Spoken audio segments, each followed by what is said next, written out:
So welcome to our presentation today. I'm actually going to be doing a presentation on step 2, which is your why, attitude, mindset, and self-development. My name is Laurie Labre, and I'm a Silver Associate with Max International. And it's a privilege to be honored to speak to you today about this fantastic skill that we all need to really be working on, this group of skills. So again, I'm touching on your why, attitude, mindset, and self-development. So the why, your why, is actually at the core of who you are. It is the reason you get up every day. So if you are doing something that's not in line with your why, you're going to find that you're not going to be satisfied. You're going to feel itchy, uncomfortable, and you're going to want to always make decisions and lead towards doing things that are in line with your purpose and your why. So as I mentioned, it is at the core of who we are. Now, why we do something is that purpose, but a how or a what is different. So if we say something like, I want to make money, that's why I'm doing this. Well, that's actually not your why. Making money is your what. Your how might be the company you're working with, but why you've chosen to work with that company, why you've chosen to do that is a very different thing. And that's what we're going to talk about. This video is going to illustrate to you the difference between somebody who has passion in their why and what they're doing and somebody who's just simply going through the motions. How do I know? A lot of people, when they think of the phrase, how do I know, they always want to put the what behind it. How do I know what I'm supposed to do? The question that you really should ask is, how do I know why I'm here? Because when you know your why, your what becomes more clear and more impactful. If you know, like for instance, people know that I do comedy, but that's what I do. My why is to inspire people to walk in purpose. So I can do comedy, I can write books, I can be in a movie, because all of it is motivated by my why. In fact, I have a new web series out called Michael Jr. Break Time. We probably just did the 6th episode. It's on YouTube. So every single Wednesday at 3 o'clock, we drop a new episode on YouTube of Michael Jr. Break Time. What it is it's me. I travel around the country and I do stand-up comedy, in case you didn't know. And in the middle of my comedy set sometime, I'll stop and just talk to my audience. And we've been filming this, and it's pretty cool. So we're in Winston-Salem. I'm going to show you a clip from Winston-Salem. And I'm just talking to this guy in the audience, and he tells me that he's a musical instructor at a school. So I was like, all right, you're a musical instructor. Can you sing? Let me hear you sing a song. So this is what happened at the last episode of Michael Jr.'s Break Time. Check it. So you're a musical director. Cool. Yes, sir. All right, so let me get a couple bars of like Amazing Grace. Can you do the first part of that? Go ahead. Amazing grace, how sweet the sound that saved a wretch like me. Wow. That bro could sing. You know what I'm saying? All right. Now, what you give me the version is if your uncle just got out of jail, you got shot in the back when you was a kid. I'm just saying, let me see the hood version real quick, if you know which version I'm talking about. Just see if that exists. Let me see what you got. Amazing grace, how sweet the sound that saved a wretch like me. I once was lost, but now, right now I'm found. Was blind, but now I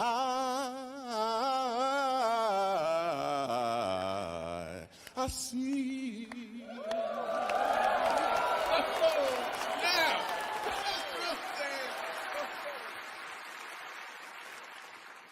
Okay. Here's what I want you to catch. The first time I asked him to sing, he knew what he was doing. The second time, he knew why he was doing it. When you know your why, your what becomes more impactful because you're walking towards or in your purpose. Every time I see that video, the second time he sings, it gives me goosebumps. And really, the reason we played this video is I want to illustrate the difference between somebody doing something and knowing what they're doing, and somebody doing something and loving and feeling passionate about what they're doing. And you can feel that in the second time he sings. And in life, sometimes you're doing a job and you know what you're doing, but you're not necessarily in love with your job. It's not necessarily something that serves your purpose.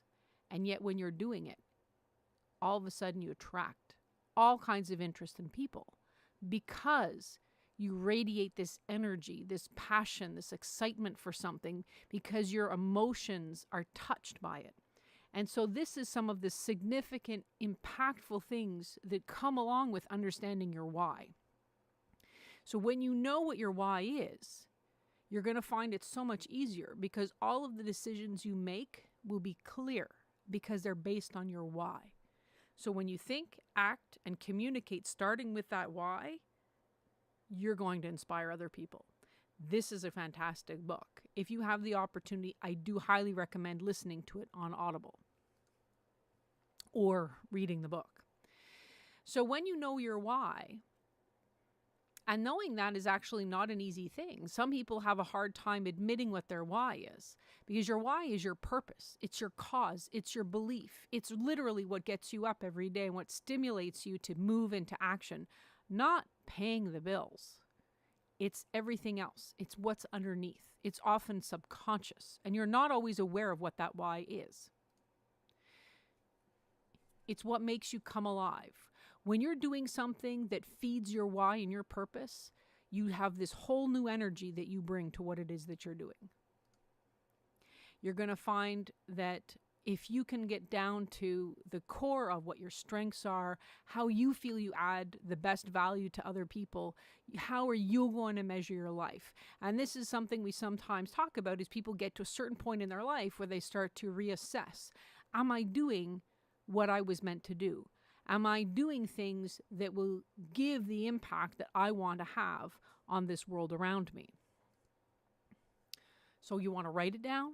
You want to peel back those layers. You want to be honest. You want to practice. You want to be able to verbalize and say what your why is, to acknowledge it and to say it out loud.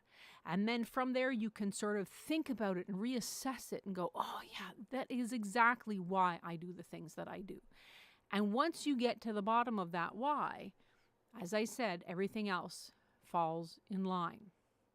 It is something that once you've done it is going to add an impact of significance to your business. Because now when you talk to people, you're going to hear the passion in your voice. You're going to see the excitement in your eyes. You're going to see it in your body language, the way you pronounce things. It's a difference, a shift in energy that you give off, which is going to inspire those people who have a similar why, who are vibrating at that same frequency as you are. And so you're going to have a much far wider reach to connect with people when you're able to bring that passion to what you're doing because you know your why, than if you just simply go through the motions. So human beings on the surface seem like logical, right? We say we're going left, we're going to go left, but something in our gut tells us that we should be looking right. And at the end of the day, most human beings, you and I included, we're going to go with our emotions. We're not even aware of it, but our emotions are clouding how we're evaluating the information coming to us, and they're going to help us very specifically in making those final decisions. So when you're looking for a business partner, when you're looking for clients, when you're looking to get into a school, anything you do in large part, you're going to make an emotional choice. And so you need to understand that when you're positioning yourself to try to influence someone else, is how are you more likely going to connect with that person? So in addition to understanding your why is your attitude. Your attitude is something that is going to help you, or it's something that's going to create roadblocks and hurdles in your way. And we are often our own best friend, or sometimes our own worst enemy. So a bad attitude is like a flat tire. You can't get very far until you change it. And you are actually in full control of your attitude. You're the one who gets to choose how you're going to act and react to the world around you. This is also included with the type of people that you surround yourself with. If all of your friends constantly complain, are always focused on the negative or the things that don't work, instead of figuring out how to make it work, are these really the right people that you should be spending time with? Because they're not really interested and open to try new things, to challenging themselves, to growing, and to adapting to the world around them. And let's be honest, the world is always changing. So it's so important to be spending time with people who are willing and able and wanting to meet those challenges and changes as they occur, with the open mind of finding a way to work with those modifications. So who are you really spending time with? And are they the right people to be spending that valuable time, which we can't get back because they will have influence on us? So what are you going to do about it? Are you going to take control of your attitude? Are you going to take control of the people that you're allowing yourself to spend time with? And are you going to seize the opportunity to actually change those circumstances? Are you going to act with purpose? Meaning, are you going to be doing things to help fix the situation when it's not going right? Are you somebody who's willing to and going to force yourself out of your comfort zone every day, because that's going to have an impact on your mindset, your attitude, and your ability to succeed? Or are you just going to stay in that comfort zone and go, yep, I'm good? Are you going to be taking actions without expecting results, such as starting new conversations, making new friends, going to new places, because it's going to help change you and may change your circumstances along the road? Are you going to see setbacks and failures as showstoppers? Meaning, are you going to just stop pushing because it's not working this way? Or are you just going to keep digging in and going, I'm going to do this, it's going to work, I just have to adjust myself and keep moving forward? Because failure is part of the process of life. As kids, when we learned to walk, we didn't just come out of the womb and start walking right away. We had to progress to that point. And in life and in business, it's very much the same. Failure is a way to learn from our lessons and move forward.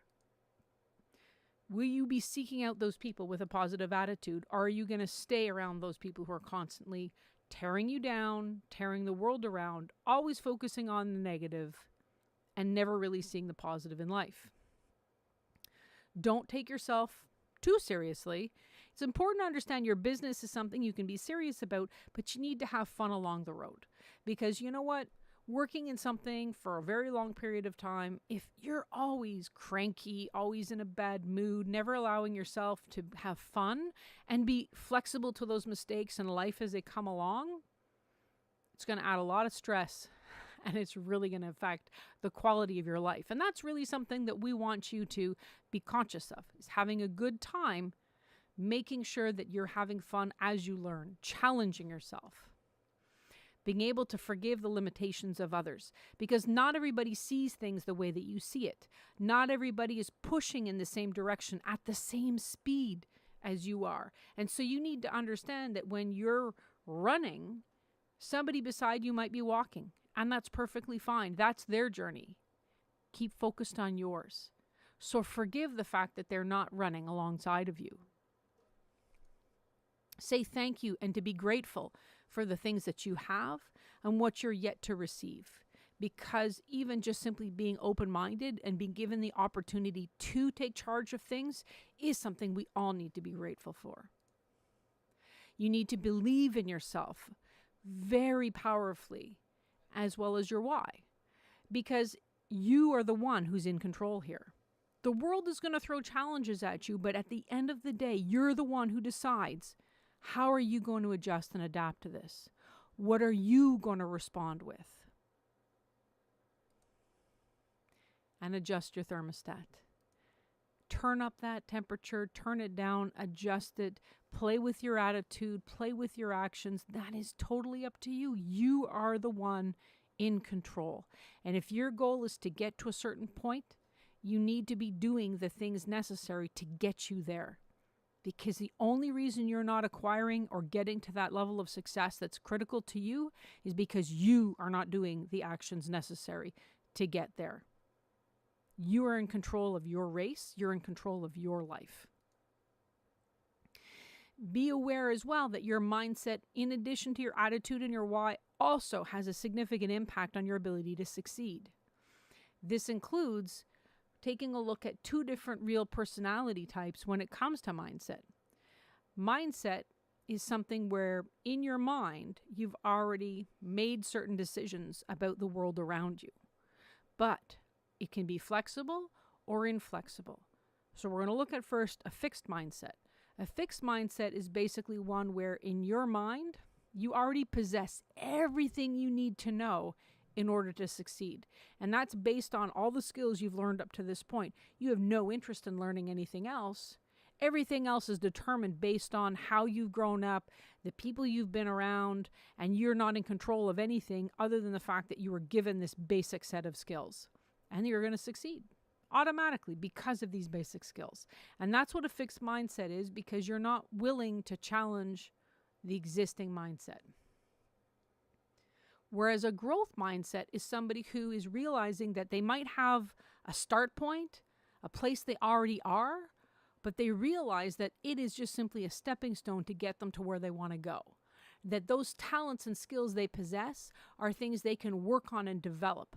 That their brains and talent are not just simply there and never changing. That they're always changing. And that they're responsible to continue to push themselves to learn and to adapt to the world around them. So you want to make sure you're practicing and looking at even just this, where there's 2 separate statements, whereas a fixed mindset is thinking, I'm really not any good at this. The growth mindset is thinking, what can I do to change this? What am I missing? And so there's 2 different ways of looking at everything. I made a mistake. Well, mistakes are meant to help me to learn to be better. And so these are all different statements that when you look at one side or the other, they help you realize, do you really have a fixed mindset? Is your mind going to the one side on the left, or is your brain thinking on the right side? It's almost like a simple test you can give yourself to figure out, are you naturally one or the other? Because you can convert yourself from a fixed mindset into growth mindset once you're open and you're actually looking at the world around you. But you have to be aware first. So you're in control.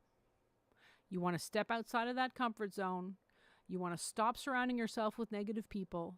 You're going to stop waiting for luck to happen. You're going to make it happen. You're going to start doing things. I want you to set a goal. I want you to actively work and challenge yourself on changing your mindset.